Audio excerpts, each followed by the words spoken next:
ફરી એકવાર ધોરણ 9 વિષય સામાજિક વિજ્ઞાન પ્રકરણ 14 ભારત સ્થાન ભૂસ્તરીય રચના અને ભૂપૃષ્ઠ ભાગ 2 માં આપનું હાર્દિક સ્વાગત છે. વિદ્યાર્થી મિત્રો, ગત વિડિયો લેક્ચર્સની અંદર આપણે ખડકો અને ખનિજોનો અભ્યાસ કરી ગયા. આજે એ બંનેમાંથી જ બનતું એ જમીનનો આપણે આજે અભ્યાસ કરવાનો છે. તો આવો વિદ્યાર્થી મિત્રો જોઈએ જમીન એટલે શું, જમીન કેવી રીતે તૈયાર થાય છે.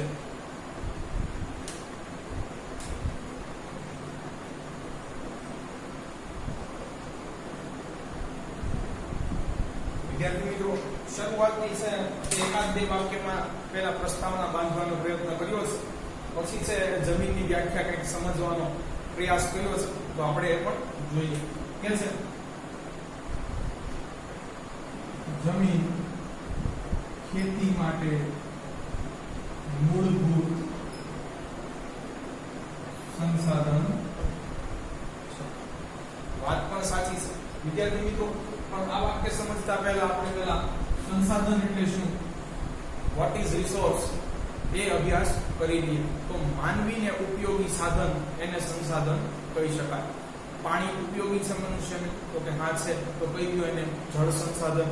મનુષ્ય ઉપયોગી છે મનુષ્યને, તો કે હા છે, તો કહી દો માનવ સંસાધન. અહીંયા એવું કહે છે વિદ્યાર્થી મિત્રો, ખેતી માટે મૂળભૂત સંસાધન છે એ જમીન છે. મૂળભૂત એટલે પાયા. વિદ્યાર્થી મિત્રો, ખેતી કરવી હોય તો સૌથી પહેલા છે એ જમીન ચકાસવામાં આવે છે. બીજા ક્રમે વિદ્યાર્થી મિત્રો આબોહવા અને અન્ય પરિબળો છે એ જોવામાં આવતા હોય છે. આગળ કહે છે શું માત્ર જમીનનો ઉપયોગ છે ખેતી માટે જ છે, તો કે ના. આ ઉપરાંત અન્ય પ્રવૃત્તિઓમાં પણ જમીન જરૂરી. વિદ્યાર્થી મિત્રો, ધંધાઓ સ્થાપવા, રહેઠાણ બનાવવા, શાળાઓ બનાવવા વગેરે માટે પણ છે એ જમીન તો જરૂરી જ છે. હવે અહીંયા છે એ જમીનની વ્યાખ્યા આપવાનો કંઈક પ્રયત્ન કર્યો છે, એ આપણે જોઈએ. કે છે પૃથ્વીના પોપડાનો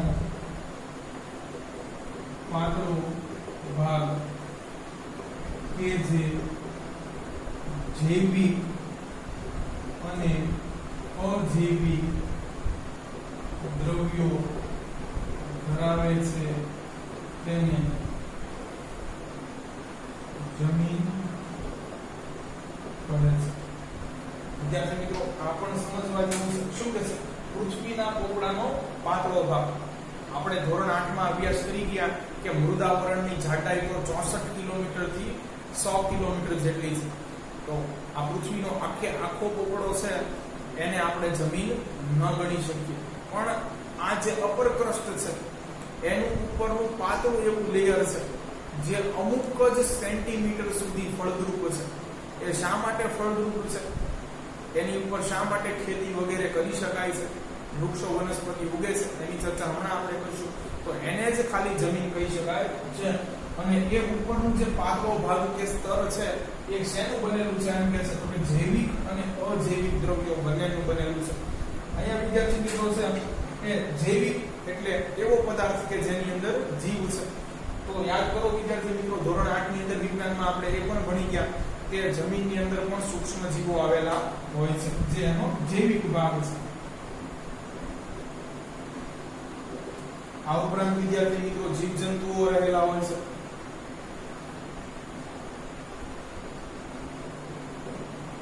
આ ઉપરાંત ઉપર તમને છે વનસ્પતિ જોવા મળે છે, એ પણ અહીંયા કન્સિડર કરી શકો. અજૈવિક ભાગ તો અહીંયા વિદ્યાર્થી મિત્રો છે માટી, ખડકો વગેરે ગણવી છે. ફરીથી એકવાર આપણે રિપીટ કરી દઈએ.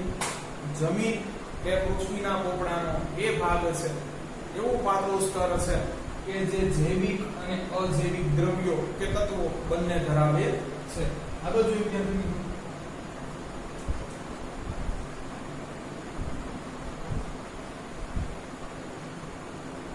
કે છે જમીનને પૃથ્વીના પોપડા સાથે એટલો જ સંબંધ છે જેટલો સફરજનને તેની છાલ જોડે. વિદ્યાર્થી મિત્રો, તમે જોયું હશે તો સફરજન ઉપર છે તે એક છાલ અત્યંત પાતળી કે બારીક છે પડ કે સ્તર સ્વરૂપે હોય છે. તો બસ અહીંયા પણ એવું છે. આ જે મૃદાવરણ આખું છે એ બનેલું છે એની ઉપર જે બારીક છે એ પતલી પરખ આવેલી છે એને જ તમે જમીન કહી શકો છો. આગળ વિદ્યાર્થી મિત્રો જોઈએ, હજી એક વ્યાખ્યા છે આપવાનો પ્રયત્ન કર્યો છે. કે છે પૃથ્વીના પોપડા પરના પાતળા સ્તરને જમીન કહે છે. આ પણ વિદ્યાર્થી મિત્રો વ્યાખ્યા તરીકે સ્વીકારી શકાય. આગળ જોઈએ, જમીન બને છે કેવી રીતે? લેન્ડ ફોર્મેશન અથવા ફોર્મેશન ઓફ સોઇલ પણ કહી શકો.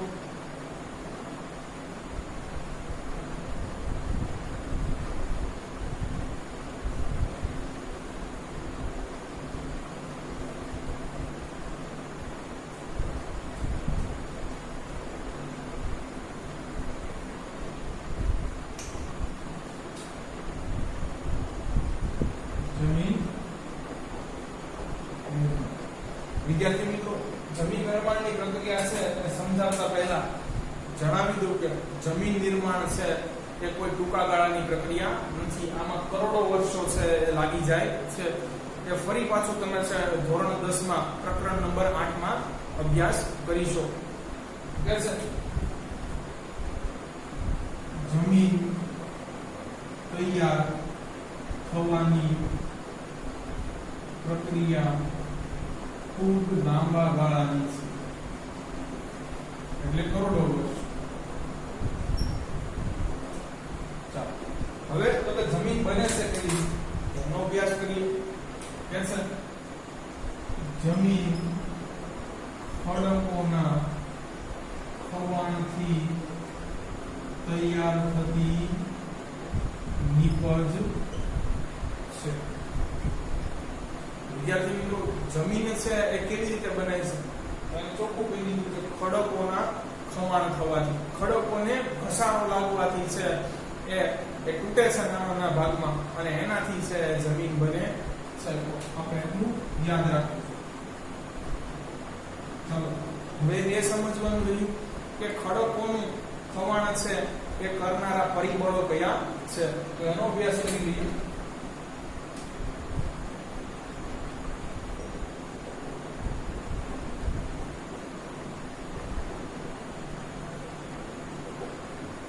વિદ્યાર્થી મિત્રો, આમાં છે કે પહેલું તો આવશે વરસાદ, કારણ કે વરસાદના પાણીના ઘસારાથી છે વિદ્યાર્થી મિત્રો આ સસ્તી અને હલકી ગુણવત્તાના રોડ પણ છે એનું જો ખવાણ થઈ જતું હોય તો ખડકોનું પણ કદાચ લાંબા ગાળે તો થઈ જ જતું હશે.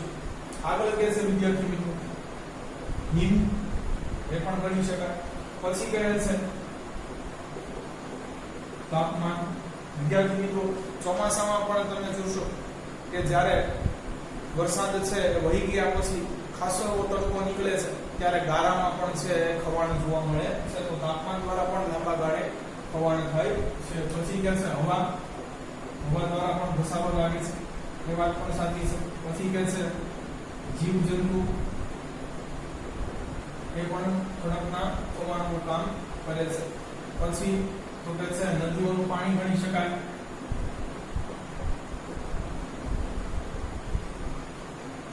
આ એવા પરિબળો છે કે જેના કારણે છે ખડકોનું ખવાણ થાય છે. હવે આગળ કહે છે કે ખડકોના ખવાણથી ભૂમિનું આવરણ તૈયાર થાય છે. કે છે પૃથ્વીના પોપડા ઉપર છે આ ખવાણ થયેલો ભાગ છે પથરાઈ જાય છે અને એક નવું સ્તર છે એક પાતળી એવી પરત છે એ બનાવી દે છે. હવે વિદ્યાર્થી મિત્રો થોડું સમજવા જેવું છે કે આમાં આ જે ભૂમિનું પાતળું આવરણ કે સ્તર તૈયાર થયું એમાં એકચ્યુઅલમાં હોય છે શું? ઓકે છે ભૂમિના આ પાતળા સ્તરમાં નાના મોટા ખડકો, રજ માને ધૂળ, કાંકર, રેતી વગેરે હોય છે, જેને રેગોલિથ કહે છે. વિદ્યાર્થી મિત્રો પરીક્ષામાં પૂછાઈ શકે એક માર્ક્સની અંદર રેગોલિથ એટલે શું?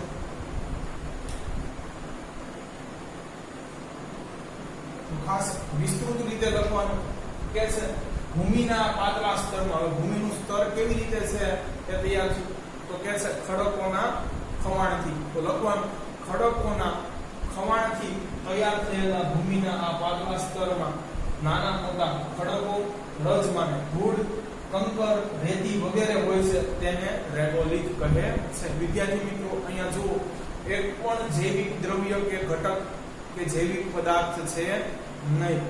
એટલે ભૂમિનું એવું આવરણ કે સ્તર જેમાં છે કે જૈવિક પદાર્થો નથી એને પણ તમે રેગોલિથ કહી શકો. હવે જો અહીંયા પાછું લખ્યું છે રેગોલિથ શેનું બનેલું છે કે છે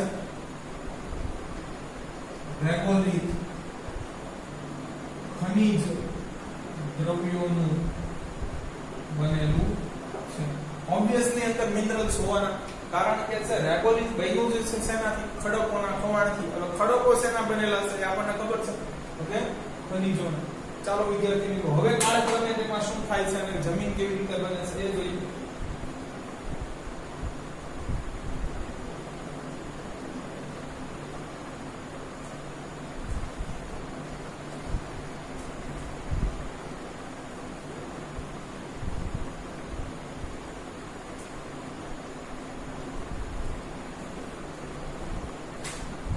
કે છે રેગોલિથમાં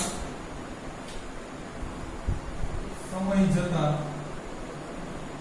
તેમાં હવા, પાણી, સૂક્ષ્મ જીવો ભળવાથી જમીનનું નિર્માણ થાય. ચાલો વિદ્યાર્થી મિત્રો હવે તમને આ બહુ સમજાઈ ગયું છે કે જમીન કેવી રીતે બને છે. પણ આ પ્રક્રિયા અત્યંત ધીમી હોય છે. આમાં કરોડો વર્ષો છે લાગી જતા હોય છે. હવે વિદ્યાર્થી મિત્રો આપણે છે એ જમીનના પ્રકાર છે એ જોવાના છે.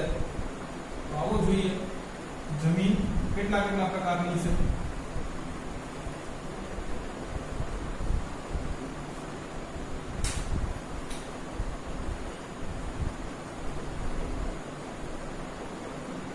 તો વિદ્યાર્થી મિત્રો ધોરણ 9 ની અંદર તમારે જમીનના 6 પ્રકાર જ દર્શાવેલા છે. જ્યારે ધોરણ 10 ની અંદર તમારે 8 પ્રકાર ભણવા પડશે. તો અત્યારે હું તમને જે બે એક્સ્ટ્રા ભણવાના છે તેના વિશે પણ જણાવી દઈશ. તમારે પૂછાય કે જમીનના કેટલા પ્રકાર છે તો 6 અને કયા કયા તો હવે જે લખાવું એ નોટ કરી લેવાના. જમીનના પ્રકાર કેટલા છે? 6. આવો જોઈએ વિદ્યાર્થી મિત્રો કયા કયા છે. પહેલું કે છે કાપની જમીન. વિદ્યાર્થી મિત્રો આ આપણને સમજાઈ ગયું છે કારણ કે આપણે ઉત્તર ભારતનું વિશાળ મેદાન ભણી ચૂક્યા છે. પછી ઓકે કાળી જમીન. ચાલો વિદ્યાર્થી મિત્રો જમીનનું વર્ગીકરણ આમ જોતા છે મુખ્યત્વે રંગને આધારે જ કરેલું છે. પછી કે છે રાતી જમીન. પછી કે છે લેટેરાઇટ અર્થાત પડખાઉ જમીન. તમને એમ થાય કે પડખાવ સીધું નહોતું લખી શકાતું એવી જમીન જે બંજર છે બહુ કાંઈ ઉગી નીકળતું નથી. વિદ્યાર્થી મિત્રો આને લેટરાઇટ જમીન એટલા માટે કહેવામાં આવે છે કારણ કે ગ્રીક શબ્દ લેટર ઉપરથી બનેલી છે.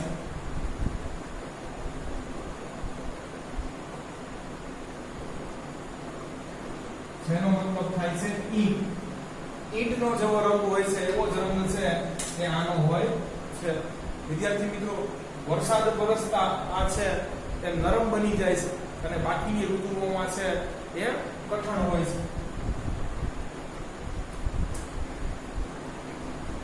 ચાલો વિદ્યાર્થી મિત્રો આગળ જોઈએ તો કે છે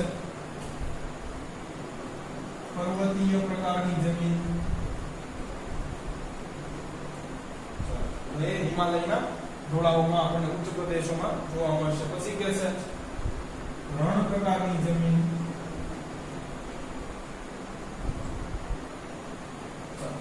વિદ્યાર્થી મિત્રો આ તમારે છે સ્વયંનો અભ્યાસ કરવાનો છે. આ ઉપરાંત 10માં બીજી બે એડ થઈ જશે.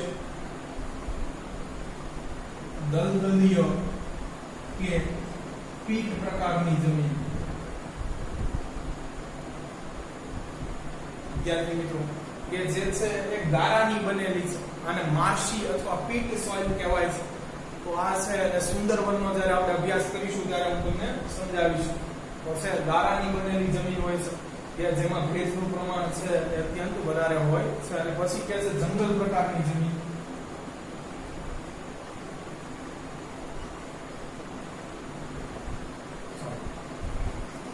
મુખ્યત્વે 6 અને આમ જોવો તો 8 પ્રકાર છે. હવે આજે આપણે છે એમાંના અમુક પ્રકારો જોઈએ. સૌપ્રથમ જોઈએ કાપની જમીન.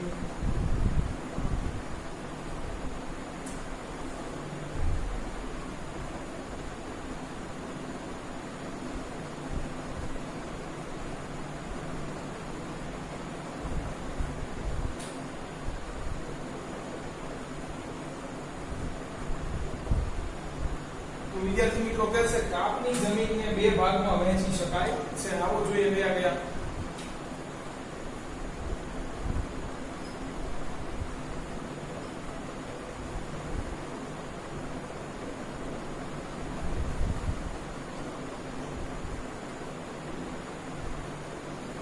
પહેલું ખદર અને બીજું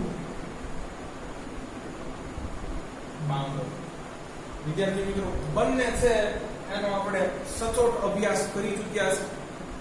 જ્યારે આપણે છે એ ઉત્તરના વિશાળ મેદાની પ્રદેશ ભણ્યો હતો ત્યારે. છતાં પણ વિદ્યાર્થી મિત્રો જો તમારે આનો ફરીથી અભ્યાસ કરવો હોય તો આ જ વિડીયોની છે ડિસ્ક્રિપ્શન બોક્સની અંદર હું ફરીથી એ વિડીયો લેક્ચરની લિંક મૂકી દઈશ કે જેથી તમને ફરીથી ખબર પડી જાય ભાબર, તરાઈ, ખદર અને બાંગર એટલે શું. આગળ જો વિદ્યાર્થી મિત્રો તો ખદર અને બાંગર બેયનો આપણે વ્યવસ્થિત અભ્યાસ કરવાનો છે. યાદ રાખો વિદ્યાર્થી મિત્રો આપણે એક સૂત્ર બનાવડાવ્યું હતું નખ બાજુ. નખ બાજુ એટલે નવા કાપને ખદર કહેવાય અને જૂના કાપને બાંગર કહેવાય. આવું જોઈએ વિદ્યાર્થી મિત્રો શું કહે છે. કહે છે નદીઓના નિક્ષેપણથી તૈયાર થતી નવા કાપની જમીનને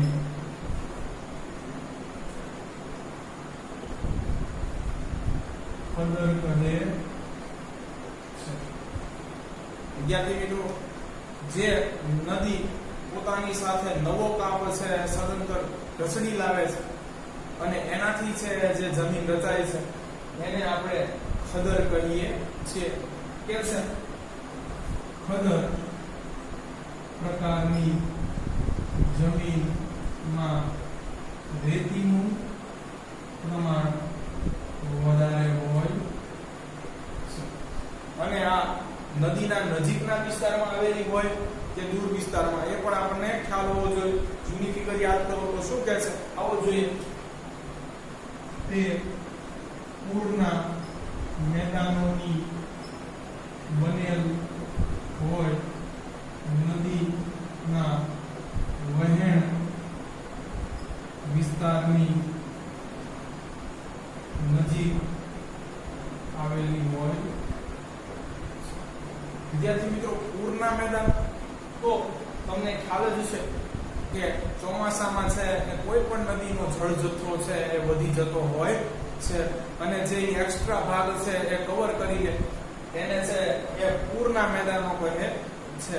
પાછો છે એ વરસાદની મોસમ ચાલ્યો જાય એટલે છે એ નદી છે એનો જે ફ્લો છે એનો પ્રવાહ છે કે એનો જે જળ જથ્થો છે એ ઘટી જતો હોય છે તો ત્યાં છે એ જે નવો કાપ પથરાય છે એને જ આપણે શું કહીએ છીએ ખદર કહીએ છે એટલે કે છે કે પૂરના મેદાનોની બનેલ હોય કે નદીના વહેણ વિસ્તારની નજીક આવેલી હોય છે અને જ્યારે વિદ્યાર્થી મિત્રો વર્ષા ઋતુ હશે ચોમાસાની સીઝન હશે ત્યારે છે એ પાણીથી આ ભરચક હશે પાણીથી છલછલ ભરેલી હશે પણ અન્ય ઋતુમાં છે કે વિદ્યાર્થી મિત્રો ત્યાંથી છે નદી ન વહેવાને કારણે છે એટલો છે એ ભાગ ખેતી લાયક બની જાય છે આગળ કે છે વિદ્યાર્થી મિત્રો હવે તો બાંગર વિશે માહિતી મેળવવાની છે કે છે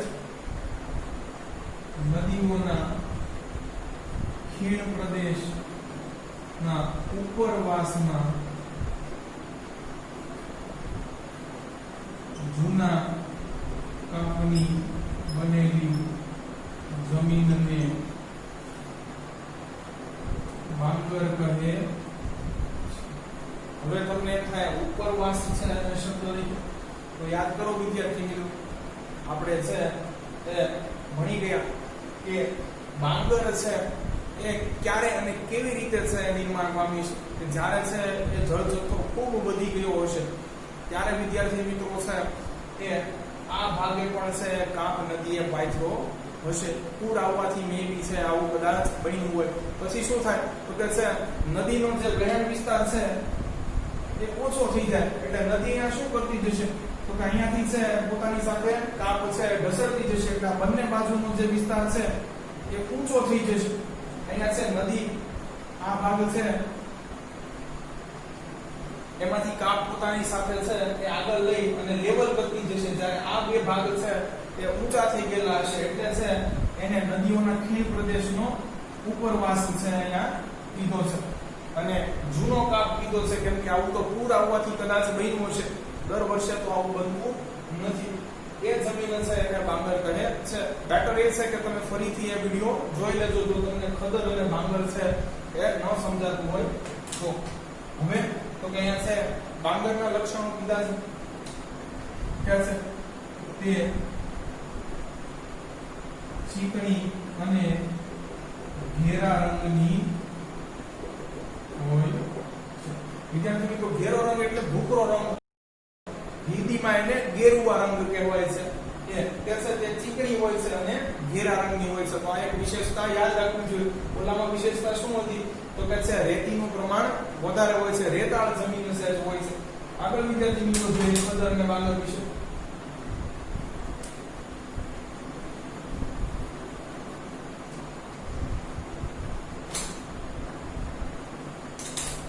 કે છે કાપની જમીનની ફળદ્રુપતા જુદા જુદા સ્થળે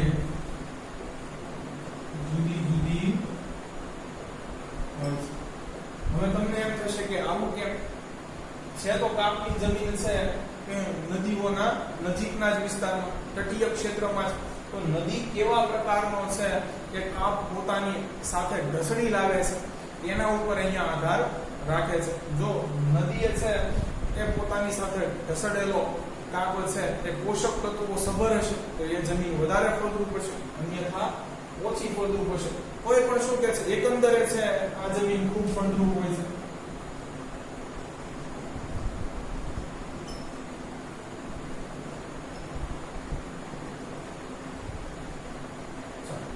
કે છે આ જમીન ભારતના છે મોટા વિસ્તારમાં આવેલી છે. ઉત્તરનું વિશાળ મેદાન યાદ કરો વિદ્યાર્થી મિત્રો પાકિસ્તાનથી શરૂ કરીને પશ્ચિમ બંગાળ સુધી એ ભાગ આખો છે કાપની જમીનનો જ બનેલો છે. કે છે ભારતના મોટા ભાગમાં આ જમીન આવેલી છે.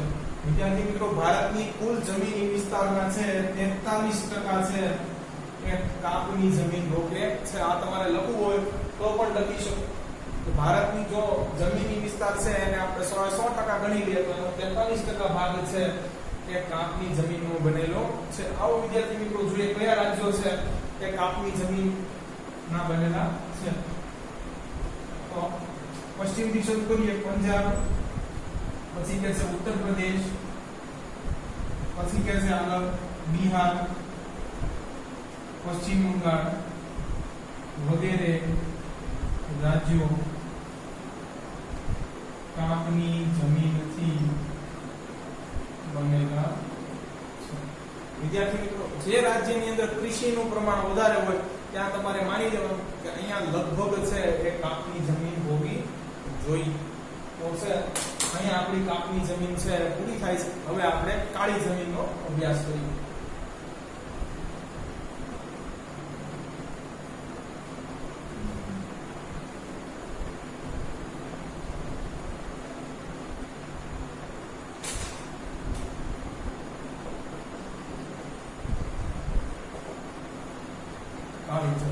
વિદ્યાર્થી મિત્રો, આનો રંગ છે એ શા માટે કાળો હોય છે? તો પ્રાચીન સમયમાં છે વિદ્યાર્થી મિત્રો એ જ્વાળામુખીના પ્રસ્ફુટનથી છે આ પ્રકારની જમીન છે એ બનેલી હોય છે. એટલે બેઝિકલી છે એ જ્વાળામુખીના પ્રસ્ફુટન થવાથી છે આ જમીન બનેલી હોવાથી આની અંદર ખનિજ દ્રવ્યો અથવા પોષક તત્વોનું પ્રમાણ પણ વધારે હોય છે. પણ એવું જરૂરી નથી હોતું વિદ્યાર્થી મિત્રો કે કાળી જમીન સંપૂર્ણપણે આગ્નેય ખડકોની જ બનેલી હોય. કારણ કે આપણે જાણીએ છીએ કે પ્રારંભિક સમયમાં તો બધા જ ખડકો છે એ આગ્નેય ખડકો હતા. ત્યારબાદ એમાંથી પ્રસ્તર ખડકો પણ બને છે, રૂપાંતરિત પણ બને છે. એવું ન કહી શકાય, પણ આ જ્વાળામુખીના પ્રસ્ફુટનથી છે એ કાળી જમીન તૈયાર થાય છે. આગળ જોઈએ વિદ્યાર્થી મિત્રો, શું કહે છે? કહે છે ભારતમાં દ્વીપકલ્પીય ઉચ્ચ પ્રદેશ નો મોટો ભાગ કાળી જમીન નો બનેલો. આવો જોઈએ વિદ્યાર્થી મિત્રો કે કાળી જમીન છે એ ભારતના કયા કયા રાજ્યોમાં આવેલી છે. તો આપણે ક્રમમાં બધા રાજ્યો લઈશું એટલે ફટાફટ યાદ રહી જાય. કે ભારતમાં પશ્ચિમ મધ્યપ્રદેશ, પછી ગુજરાત, પછી નીચે ચાલો તો કે મહારાષ્ટ્ર, પછી હજુ નીચે ગોવા નથી લેવાનું, કર્ણાટક, પછી પેલી બાજુ તામિલનાડુ, પછી એની ઉપર આંધ્રપ્રદેશ અને તેલંગાણા.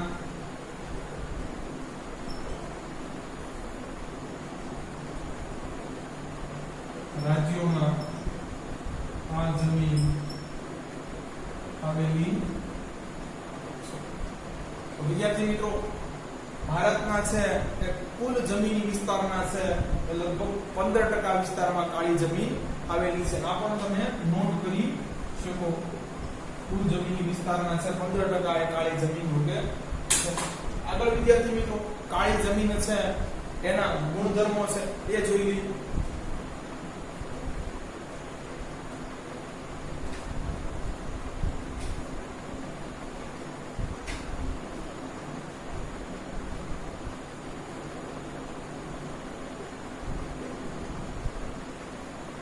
તો કેસે વિદ્યાર્થી મિત્રો, આ જમીન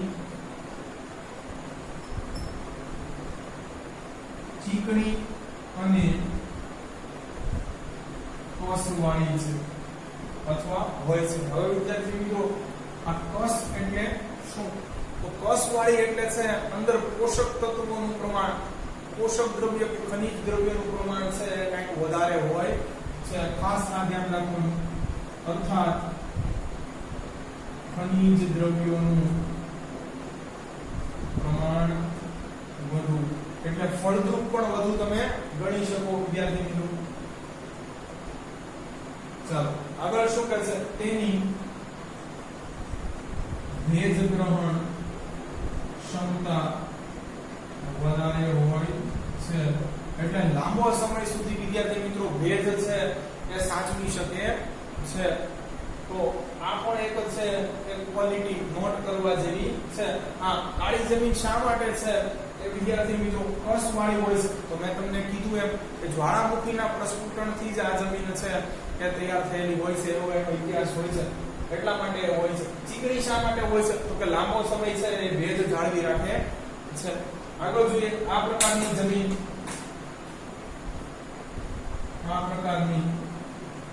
જમીન ભારતમાં રૂપાંતરિત ખડકોની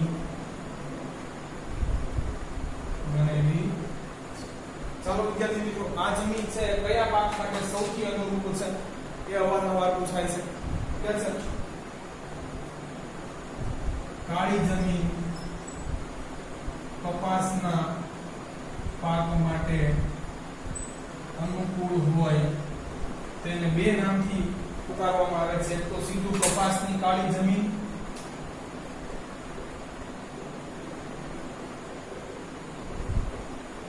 અને બીજું છે તેને રેગુરના નામે ઓળખવામાં આવે.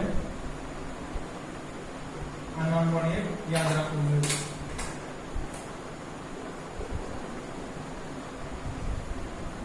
કહે છે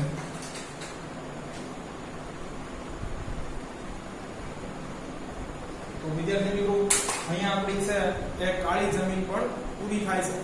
કાપની જમીન, કાળી જમીન, આ બધી જમીનનો છે ધોરણ 10 ની અંદર ખૂબ જ વિસ્તૃત છે અભ્યાસ આવે છે. જો આ તમે વ્યવસ્થિત રીતે અહીંયાથી તૈયાર કરી નાખશો તો તમને ત્યાં બધું જ બરોબર સમજાઈ જશે. જો તમને અમારા વિડિયો લેક્ચર્સ પસંદ આવતા હોય તો આને લાઈક કરો, તમારા અન્ય વિદ્યાર્થી મિત્રો જોડે આની લિંકને શેર કરો. Thanks for watching my video.